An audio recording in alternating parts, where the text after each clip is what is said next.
I grew up in a beautiful family. I had everything I wanted. Then my entire life changed. My dad passed away and had a massive heart attack in our house. So I didn't know how to cope with that. He was my best friend. And so I found alcohol and I found my new best friend. I had a good family. I grew up in a modest home.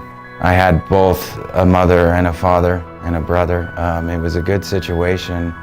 There was no big event. There was nothing that took place that was just overwhelming or that just totally turned my world upside down. It was probably my inability to deal with life on life's terms. My mom married at a young age to a man who was alcoholic, physically abusive. My mom left him at that point, and she remarried my stepdad. They had their perfect little child, and I was on the outside. Didn't really feel included, and I think I just isolated and went inside myself and was fearful of any relationship or going forward in life. I started using when I was 14 years old. I used pretty consistently from the time that I was about 12 until 25. I started using when I was 12. I never went to drugs because alcohol gave me exactly what I needed when I needed it. And I justified it by it was legal. I couldn't get in trouble for this, it's legal.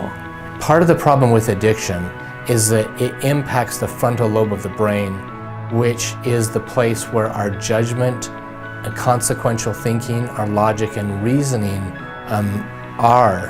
And so as these get shut down with continued use, your ability to differentiate between what's healthy and what's not is greatly impaired.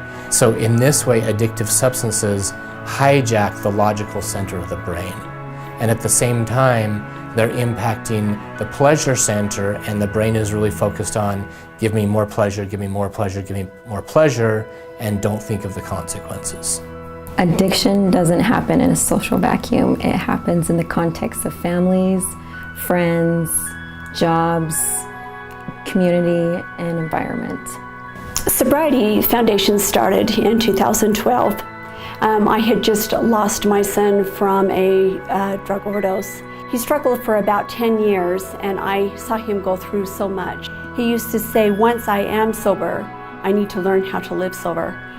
And a doctor and his wife, who were the founders, came to me and asked me if I would be one of the signers on the 501(c), which makes us a nonprofit organization.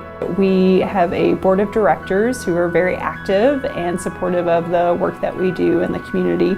We have a variety of partnerships with recovery resources. We've served more than 300 individuals since the inception of the organization.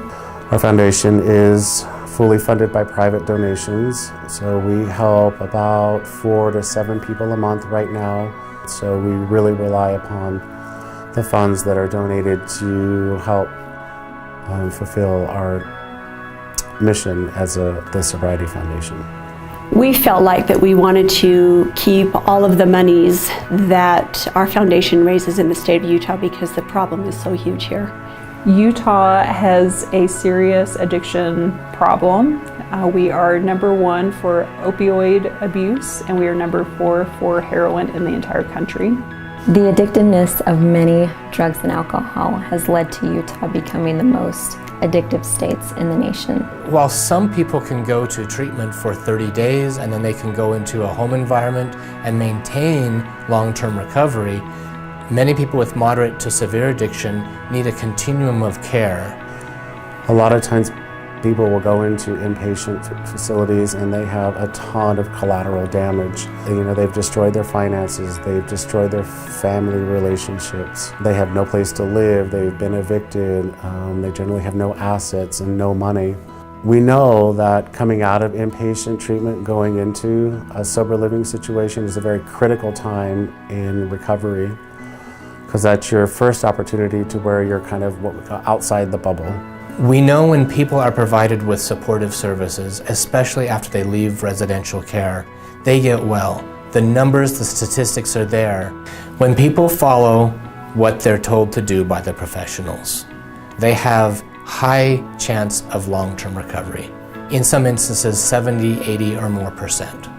A safe, sober, recovering housing is a protective factor for long-term recovery. We help financially disadvantaged adults from Utah find a path to long-term sustainable sobriety. Currently, we serve approximately 60 to 70 individuals per year. If we had the resources to increase that, it would be hundreds of people here in Utah that we could serve.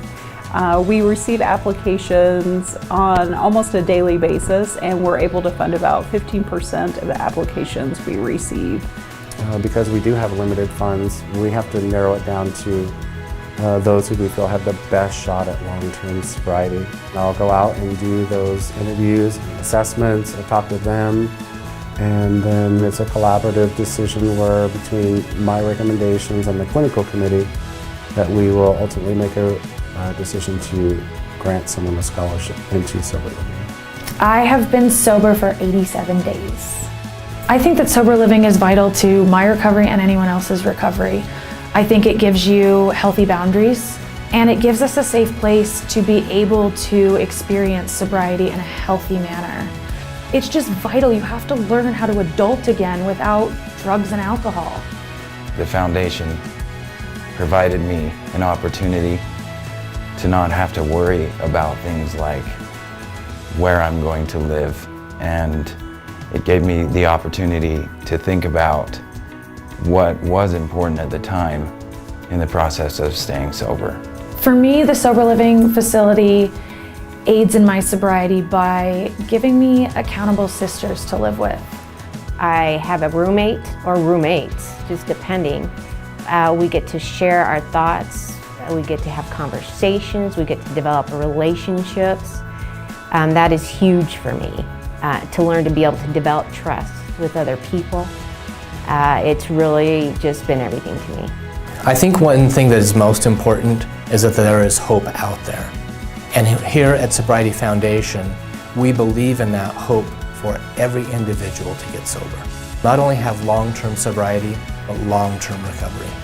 Sobriety Foundation's mission Is to provide financially disadvantaged individuals And families. Suffering from the disease of alcohol and drug addiction With the opportunity To achieve long-term sustainable sustainable sobriety. We collaborate with charitable donors and recovery services to provide substance abuse, education education Education resources and support to the community. to the community. to the community. and support to the community.